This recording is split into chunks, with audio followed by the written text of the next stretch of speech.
በስመ አብ ወወልድ ወመንፈስ ቅዱስ አሐዱ አምላክ አሜን። ይህ በማህበረ ተዋሕዶ ዘኦርቶዶክስ የኪነ ጥበብ ክፍል እየተዘጋጀ የሚቀርብላችሁ ሳምንታዊ የኪነ ጥበብ መርሃ ግብራችን ነው።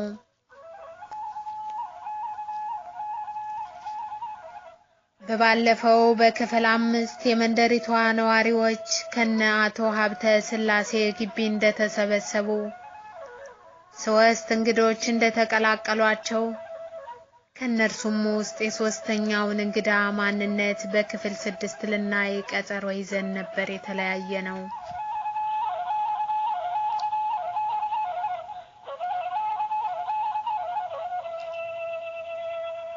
ሶስተኛው እንግዳ የአዲስ አበባ ነዋሪና ዘካሪያስ ከሚያገለግልበት መንፈሳዊ የዋትስአፕ ማህበር ኮሚቴ የሆነ ወጣት ነው። ካህኑም በዚሁ ማህበር የሚያገለግሉና የነፍስ አባታቸውም ጭምር ናቸው። እናም ወደዚህች መንደር የመጡበት ትልቅ ዓላማ ነበራቸው።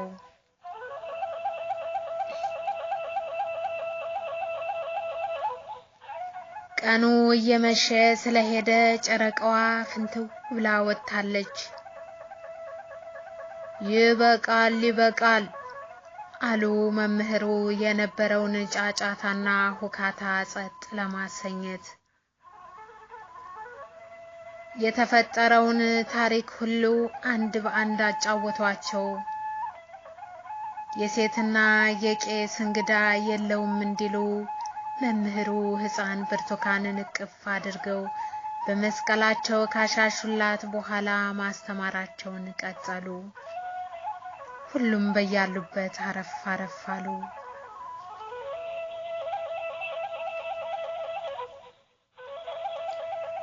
እኚህ አባት በተሰጣቸው ልዩ ጸጋ ቀደም ሲል የተፈጠረውን ተአምር ከመጽሐፍ ቅዱስ ጋር እያጣቀሱ ሲያስተምሩ ሁሉም በተመስጦ ሲያዳምጡ አመሹ።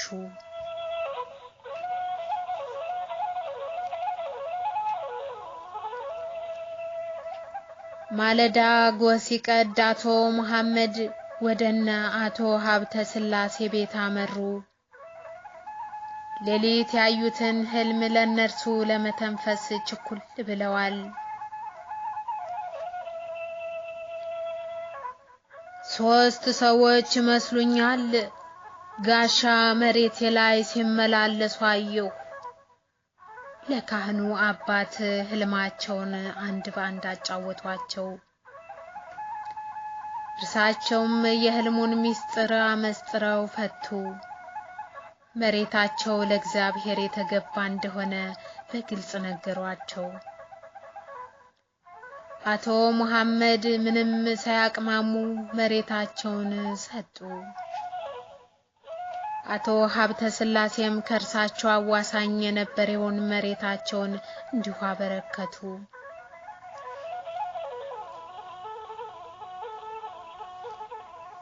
አቶ መሐመድ ከነመላ ቤተሰባቸው አምነው ተጠመቁ። መምህሩም በዚህች መንደር በነበራቸው ቆይታ ወንጌልን በሚገባ ሰብከውላቸው ነበርና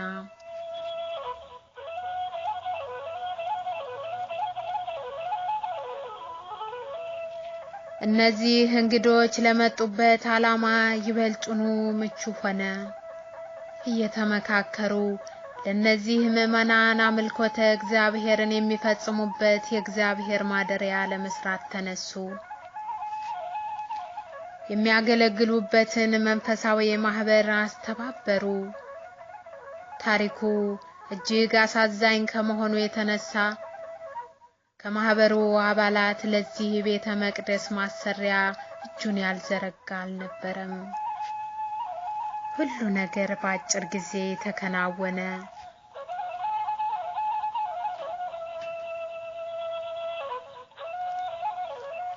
የጌታችን የመድኃኔዓለም የእመቤታችን የቅድስት ድንግል ማርያምና የሊቀ መላኩ የቅዱስ ሚካኤልን ጽላት በክብር አስገቡ። ለመጀመሪያ ጊዜ ያነገሱት የህዳር ሚካኤልን ነበር። ነፍስን የሚያለመልምና እጅግ የሚያስደስት ክብረ በዓል ሆነ። ታቦት ከመንበር ወጥቶ ምእመኑ አጅበው ሲዘምሩ የነበረው ድባብ ልዩ ነበር።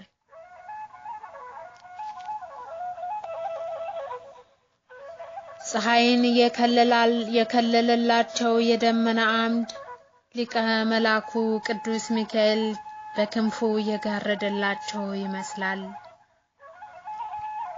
አቶ ሀብተ ስላሴም ያችን የእርቅ ምክንያት የሆነችው ልጃቸውን በትረ ማርያምን ለቤተ መቅደስ አገልጋይ ትሆን ዘንድ ሰጧት።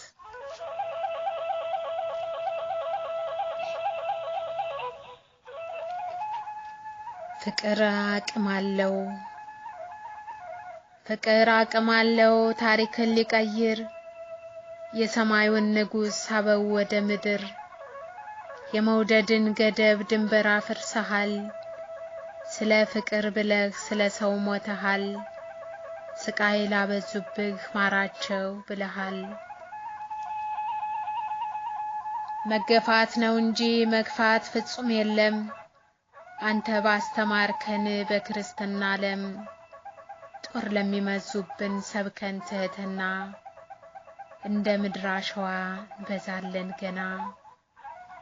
ፍቅር አቅም አለው ታሪክን ሊቀይር የሰማይን ንጉስ አበው ወደ ምድር የመውደድን ገደብ ድንበር አፍርሰሃል ስለ ፍቅር ብለህ ስለ ሰው ሞተሃል።